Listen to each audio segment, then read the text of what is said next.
বাড়ির যায় না। ওই যে তোমাদের কিচ্ছু করতে পারবে না। আমি এখন চলো।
আরেকটি কথা বলে ভাই, আমার নামের অংশে ছড়া চারিদিকে ছেড়ে তুমি সংবাদ পায়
দেখতে থাকে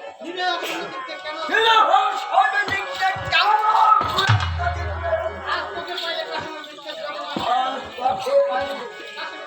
আসে মেরে বিখ্যাত আমার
একদিন তো জলের জন্য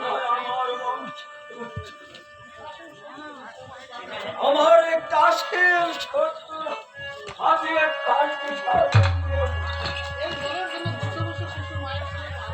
এই জলের জন্য শিশু মায়ের কুলে প্রাণ এই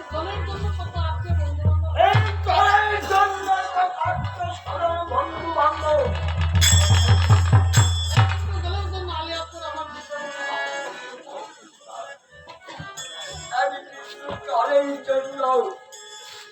আমার বাবা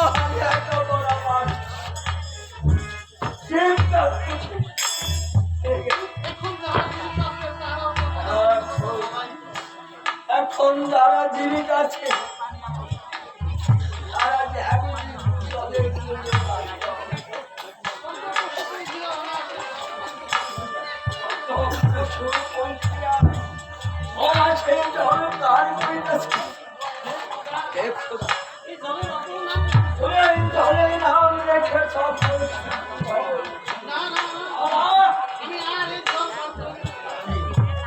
আমি এই জল আর প্রাণ করি না।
তোরা কে কোথায় আছো? হোসেনকে চতুর্দিক হতে আক্রমণ করো। আর মনে হয় হোসেন এখন পর্যন্ত জল পানি করে নাই। যদি এক বিন্দু জল পান করতে পারে তাহলে আমাদের পক্ষে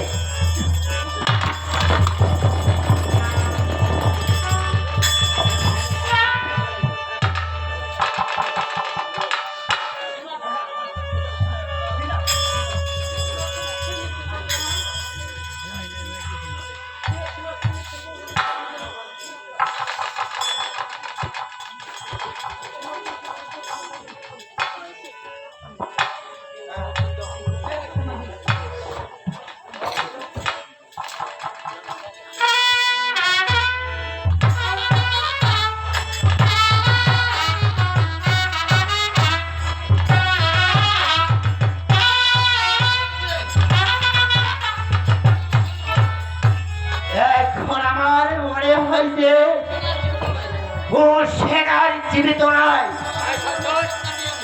চলো আমরা সকলে হোসেনের মস্তক কাটিয়ে আনি। এই যে হোসেনের মৃত্যুর সংবাদ শুনিয়া কোন বিশ্বাস করিবে না, শুধু মস্তক চাইবে। তুমি তো খুব সাহসী,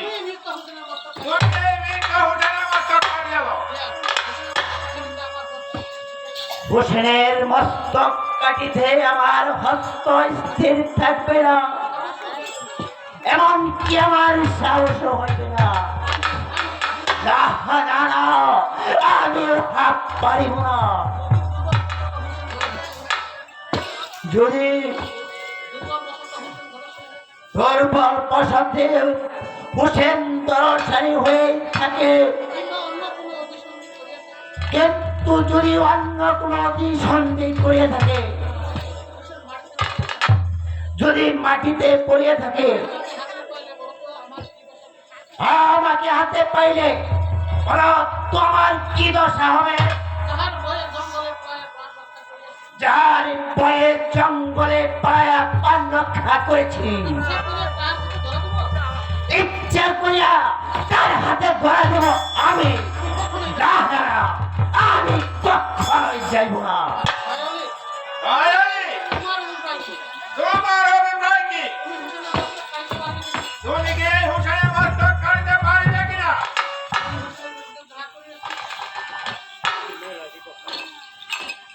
আমি হোসেনের বিরুদ্ধে যাহা কিছু করেছি তার যথেষ্ট হয়েছে। এই বিষয়ে তাদের বুঝি হইয়া আজ কেবল পাঁচটা বিচার করিলাম। জগৎ পিতার নাম আমি তাদের পতিত হইয়া ইতিহাস করিলাম। ভবিষ্যতে কি আছে চাকরি দলে পাই তাই পুরো আমার সর্বদা করবে। আমিও পারিব না। ভেতরে ভাষা কাম করে আমি লক্ষ টাকা পারিব না। যাহার হৃদয় রাগ করার জন্য কত নয়, লক্ষ টাকা ডুবে সেই মৃত্যুর দেখিলেন তোমাদের বীরত্ব, আর দেখিলেন তোমাদের সাহস, আর বলিলাম তোমাদের ক্ষমতা। এই দেখো আমি কিভাবে হোসেনের মস্তক কাটিয়ে দেব। এই দেখো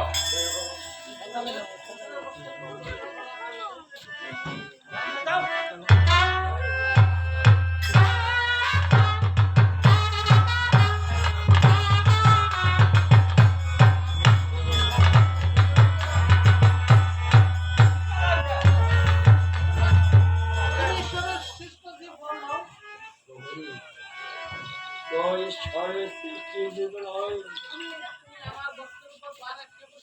তুমি আমার বুকের উপর পাও রাখে বসে হযরত নূরুল নবী মোহাম্মদ সাল্লাল্লাহু আলাইহি ওয়াসাল্লামের মাথায় ইমাম হুসেনের বক্ষের পাও রাখে বসিলেন।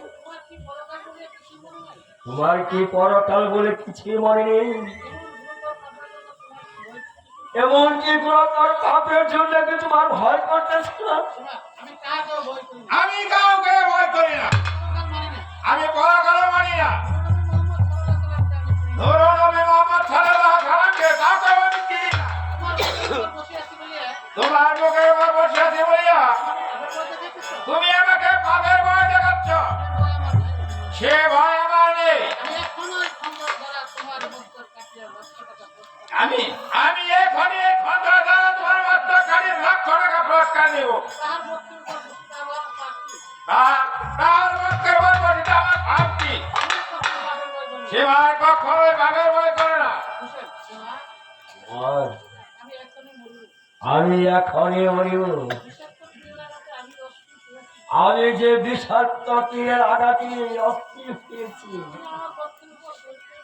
তুমি আমার বক্ষের উপর হতে নামিয়ে বসো ভাই, একটু বিলম্ব করো। একটু বিলম্বের জন্য কেন আমাকে কষ্ট দিতেছ? আমার প্রাণ বাহির হয়ে গেলে আমার যা হতে মাঝখানে বিচ্ছিন্ন করে। তোমার যত খণ্ড খণ্ডিতা করতে ইচ্ছা থাকে তুমি করিও। একবার